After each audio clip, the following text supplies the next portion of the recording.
안녕하십니까.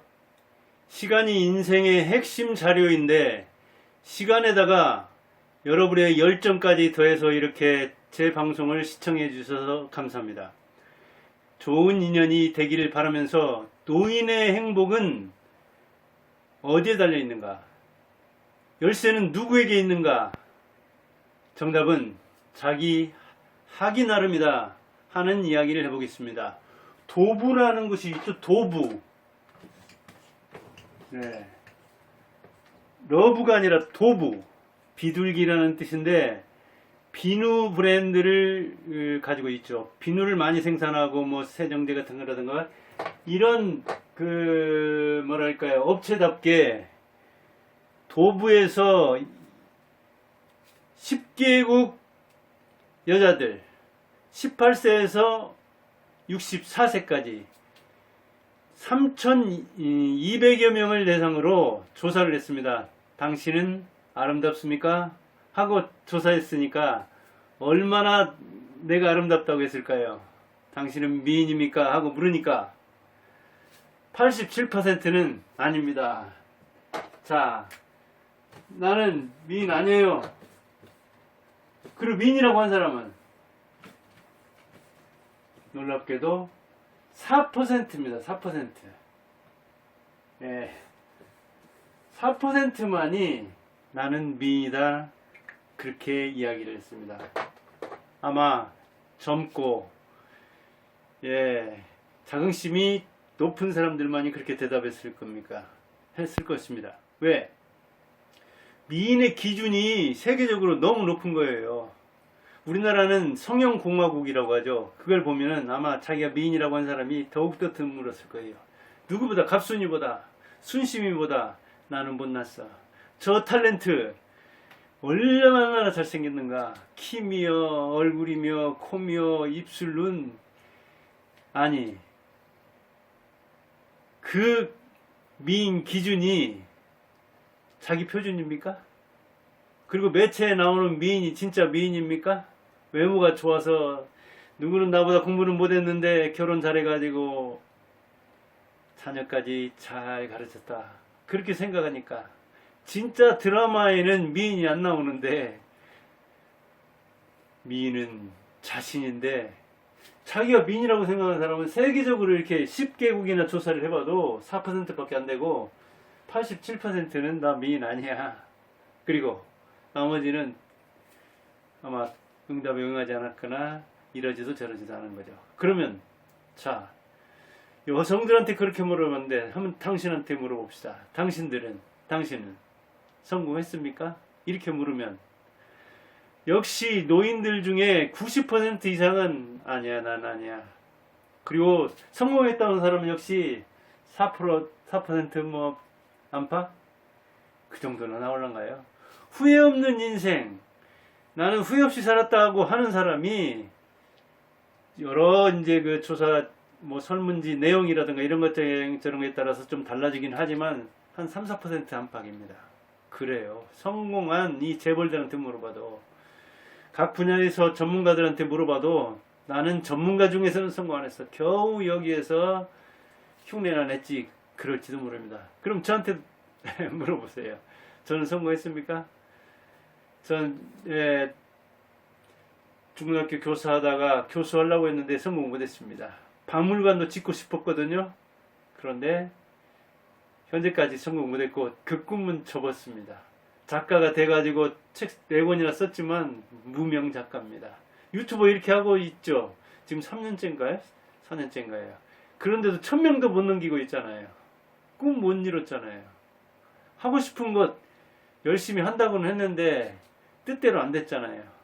나름대로 저는 그러나 성공했다고 생각합니다. 성공과 실패가 동전의 양면처럼 이거 뒤집을 수 없다고 생각합니다. 그냥 이쪽 나오는 수도 있고 저쪽 나오는 수도 있는 것이 성공이요. 실패해서 성공으로 가는 게 아니라 실패와 이 성공이 어찌 보면 동전 양면 같은 거죠. 실패는 성공의 과정이요. 성공은 또 실패의 과정인지도 모르죠. 이게 순환되는 것입니다. 그렇다는 차원에서 보면 저는 나름대로 성공한 거예요. 왜? 진로를 바꿨지만, 전환했지만, 지금도 성공의 과정에 있고 실패의 과정에 있는 거예요. 실패와 성공은 세옹지마처럼 이 흥망을 같이 가져오는 겁니다. 최선을 다해서 살았으면 뜻 못 이뤘어도 방향 바꿔서 또 다른 거 열심히 했으면 되는 거예요. 인생은 외모 순이 아니고 성적 순도 아니고 재산 순도 아닙니다. 자긍심 순서입니다. 자신을 긍정하는 것, 그것이 중요해요. 늙으면 외모로 평가하니까 동안이라는 소리 듣고 싶죠. 그러면 동안 아닌 늙은 사람은, 저는 지금 58년 개띠니까 얼마 안 남았습니다. 만 65세가 현재는 64세거든요. 그러면 외모로 따지면, 아니 그 외모 자기가 타고난 거지 자기가 갖고 나온 겁니까? 엄마 아빠가 준 거지? 외모 떨어지고 능력 떨어지는 노인은 다른 사람이 인정하지 않으면 성공하지 못한 겁니까? 그러면 자긍심이 약화되니까 자꾸만 실패했다고 생각하고 내 인생 망쳤다, 이번 생은 망쳤으니까. 그런데 노인만 그런 게 아니라 20대도 그런다고 하잖아요. 그러면 노인이 그렇게 외롭게 고독하고 소외되고, 그리고 노인 자살률 이 세계적으로 1등인 사람이 한국 사람들이잖아요. 그만큼 자신을 불행하다고 생각하는 거예요. 자신이 인생에서 실패했다고 생각하는 거예요. 타인과 비교해서 늙으면 외모도 떨어지고 능력도 떨어지고, 타인과 비교해서 나는 외모 순신보다 미우니까 미인 아니야. 나는 교수된 사람에 비해서 교수 되려고 다 못됐으니까 나는 실패한 사람이야. 그러기로 말하면 교수 되면, 총장 되려다가 못하면 또 그것도 실패입니까? 대통령 되려고 했는데 됐어요. 좋은 대통령 되려고 했는데, 대통령에서 뭔가 치적을 남기고자 했는데 치적은커녕 이 핑계 저 핑계를 전부 다 국민들이 이것도 대통령 때문, 저것도 대통령 때문 하면서 모든 책임을 대통령한테 미루어요. 그러면 실패한 겁니까 그게? 나름대로 열심히 하려다가, 선의를 가지고 열심히 하려다가 실패하면 그런 대로 괜찮아요. 물론 나쁜 뜻을 가지고 자기 편만을 위해서 그렇게 대통령 하면 문제가 있지만요. 그런 문제 있는 대통령도 있죠. 역시 비교해서 평가를 하는 거죠. 그러나 자신은 적어도 그렇게 평가 안 할 겁니다. 우리도 모두 개인 대통령으로서, 개인 국가 대통령으로서 자기를 통치하고 자기를 잘 운전해 가면 되는 거예요. 기준이 높으니까 자신을 인정하지 못하는 거예요. 타인과 비교해서 남을 의식하니까 자기를 긍정하지 못하는 거예요. 타인과 비교해서 나를 열등하다 할 필요 없어요. 기준을 높여가지고 나는 그 기준에 이르지 못했으니까, 그 꿈을 못 이뤘으니까 실패한 사람이다, 그럴 필요도 없어요. 그래, 이만하면 된다. 구멍가게도 하나 꾸려보지 못한 사람이, 사업하는 일마다, 사업이 아니라 하는 일마다 실패한 사람이 인터넷에서 보면, 제가 인터넷 요새 그 주식 투자 내지 주식 공부 좀 하느라고 그 댓글을 들어가서 보면은 기고만장해요, 정말. 아마 거기에서 재벌을 욕하고 무슨 씨로 된 그 무슨 우리나라 정씨, 최씨, 구씨, 허씨 이런 사람들이 재벌 중에 박씨 뭐 나오지 않습니까? 그런데 그 사람들 뭐 기업은 투자하지 말아요. 여기는 뭐 정씨니까, 여기는 박씨니까, 여기는 구씨니까. 그 사람은 정말 구멍가게 그 성공 원리도 모르는 사람일 거예요. 현실에서 아주 나약한 사람이 인터넷에서는 아주 살벌한 이야기를 하고 강력하게 이야기한다고 합니다. 그래서 경찰들이 인터넷에서 요즘 묻지마 범죄하겠다는 그런 거 많이 나오잖아요. 근데 그런 사람들 봐도 잡아가지고 이렇게 추궁해 보면 그렇게 여리고 나약하게 그지없다는 거예요. 그러니까 현실 속에서 자기가 그렇게 열등하니까 인터넷 익명 공간에서 자기를 거창하는 듯이 이야기하는 거예요. 그야말로 어찌 보면 자긍심이 없는 거죠. 그러니까 재벌을 욕하고, 물론 욕드려야 할 재벌들 있죠. 정치인들 중에 물론 재벌들보다 더 많은 이 문제 정치인들이 있죠.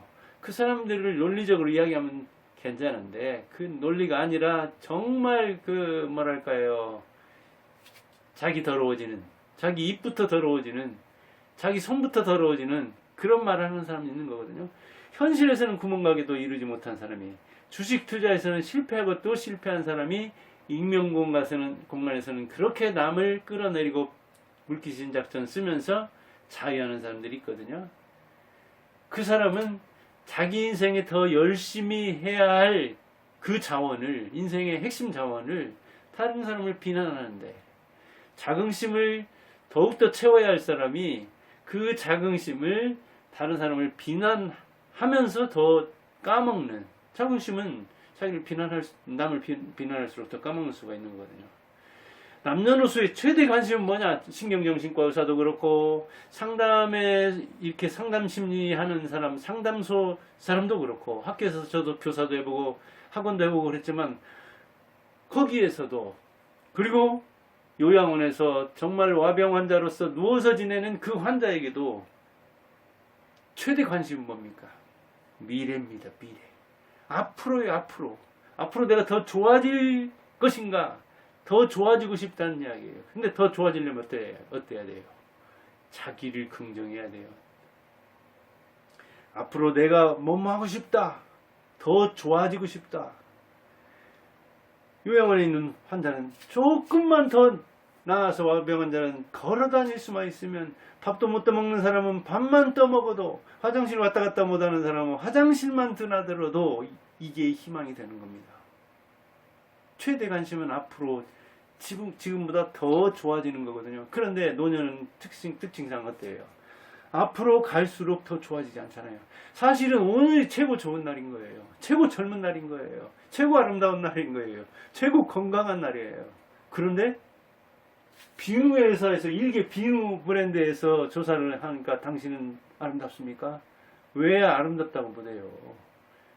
미인은 드라마에 안 나오는 거예요. 미인은 스크린에 안 나오는 거예요. 미인은 유명하지 않은 거예요. 나는 그래, 미인이다. 거울을 봐도, 누가 봐도, 그리고 누가 뭐라고 해도 저 친구가 눈이 삔 거지. 잘못 본 거야. 나는 미인이야.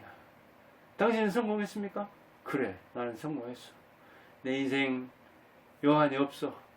내가 하고자 하는 건 못 이뤘지만 못 이룬 것을 방향 틀어가지고 거기에서 열심히 살았어. 그러니까 나는 괜찮은 사람이야.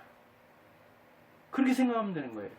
바꿀 수 없는 것으로서 자기를 학대할 필요가 없다고 해요. 자기 학대처럼 나쁜 게 없어요. 스스로 자기를 학대라면, 아니 남들이 사기치고 남들이 학대하고 압박하려고 눈을 부릅뜨고 있는데 자기가 자기를 학대해요? 자기가 믿지 않는 자기는 누구도 안 믿어요. 자기를 학대하는 자기는 다른 사람은 만인이 학대라는 거예요. 그러니까 바꿀 수 없는 것은 원망할 대상이 아닌 거예요. 왜 이렇게 나는 못생겼어요? 그러면 안 된다니까요. 부모를 원망해. 왜 이렇게 나를 부모 못나게 났을까? 나는 왜 전라도에 태어났을까? 저도 여기 전라도 지금 전주 살잖아요. 전라도 중에서도 소외받는 진안이 제고향입니다. 그러나 욕 안 해요. 마이산 있는 진안 참 좋은 곳이다. 마이산 전기를 받아서 열심히 글도 쓰고 말도 하고 얼굴도 화하게 큰바위 얼굴을 닮아가자. 그렇게 생각하면 되잖아요. 바꿀 수 없어요. 부모. 아니 경상도 태어나고 싶어서 태어났습니까? 서울에서 태어나고 싶어서 태어났어요? 재벌 2세로 태어나고 싶어서 태어났어요? 그걸 부러우면 안 되죠. 그러니까 형제 바꿀 수 없어요. 과거 실패 지나갔어요. 아내 자식 결혼 다시 하면 아내 뭐 바꿀 수 있죠. 자식 못 바꿔요. 못 끊어낸다고요. 이런 것들을 가지고 스트레스를 받으면서 자기를 학대하면 노인이 더욱더 불행해지는 거예요. 나이 먹을수록. 자기를 긍정 안 하면 땅에 못 들어가요. 못 죽어요. 물론 무한긍정에도 폐단이 있죠. 폐단 많아요. 무한긍정에도. 무조건 긍정하면 안 되는 거죠. 조건적 긍정을 해야 되죠. 말 그대로 자기가 진짜 행복을 선택해야 되죠. 그래, 나는 괜찮아. 열심히 살았어. 이만하면 괜찮은 삶이야. 나는 나니까 이렇게 살아남았지. 그리고 내가 이런 환경에서 이 정도면 훌륭했어. 나는 우주의 보배요. 개인 국가의 개인 대통령이요. 누구도 나를 평가하도록 나는 내버려두지 않아. 나는 내가 나를 절대 평가할 거야. 상대평가 해가지고 나를 다른 사람이 뭐라고 한다 하더라도 나는 절대적으로 선이야. 긍정이야. 미야. 진이야. 하면서 진선미 하면 되는 거예요. 왜 진선미 미스 코리아 나가서 안 뽑혔다고 해가지고 왜 그 사람보다 나를 아름답다고 안 합니까? 내가 최고 아름다워요. 내가 최고 성공했어요. 그렇게 생각할 때 노년이 행복할 수 있다는 이야기입니다. 교만하거나 자만하거나 거만하라는 이야기가 아니에요. 자기를 긍정하라는 거예요. 우리나라 사람 자기 긍정이 너무 부족해서 문제예요. 비교 열등, 비교해가지고 자기 열등, 비교 우월하다는 우월의식을 갖는 것도 문제가 있는 거지만 비교해서 항상 나는 누구보다 못해, 누구보다 실패했어. 그러면 누가 뭐래도 실패한 인생이죠.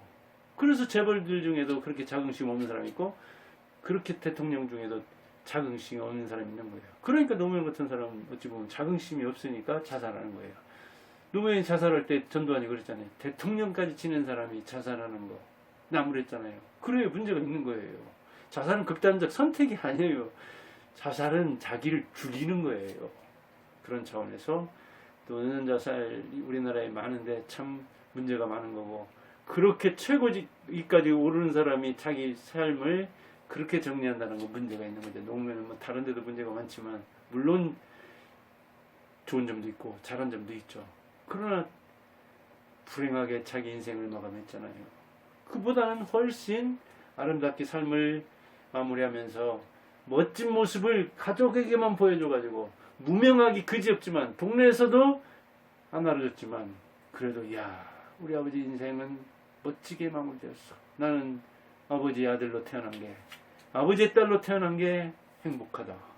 그러면 그 사람 노후도 행복하고 그 후대도 또 행복해지는 거예요.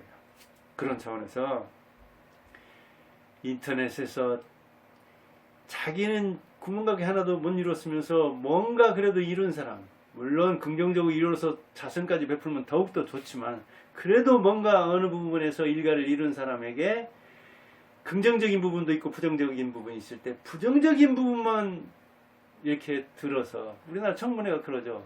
공자가 그건 잘못 심어놓은 건데 이 무흠결주의, 인간은 흠결이 없어야 된다. 그래서 완벽주의를 추구하고 그런데 어떻게 인생이 완벽하고 인간이 완벽합니까? 그럴 수 없어요. 저도 흠 많아요. 여러분도 마찬가지예요. 그러나 흠이 있는데도 괜찮은 삶이에요. 그걸 고치려고 하니까. 그걸 알고 돌아보고 반성하니까. 습관 때문에 인간은 습관의 동물이요. 버릇의 이 짐승이기 때문에 잘 안 고쳐지는 측면도 있지만 고치려고 노력하고 또 돌아보고 또 고치려고 노력하는 그 사람은 괜찮은 사람이에요. 여러분은 그러길 바라고 노년의 행복은 열쇠를 내가 쥐고 있으니까 내 삶은 내가 멋지게 가꾸어 가겠다. 그런 자세를 가지고 여러분이 오늘 가장 젊을 때니까 가장 아름다울 때니까 지금 아름답지 않다고 하면 지금 실패했다고 하면 누가 여러분을 박수 쳐주겠습니까? 박수 아무도 안 쳐주면 인정 안 하면 자기라도 자기를 인정해야죠. 자기를 인정할 때 남도 자기를 인정하는 겁니다. 그런 차원에서 오늘은 노년의 행복은 자기 하기 나름이다. 열쇠는 내가 쥐고 있다. 그런 이야기를 해봤습니다. 시청해 주셔서 감사합니다.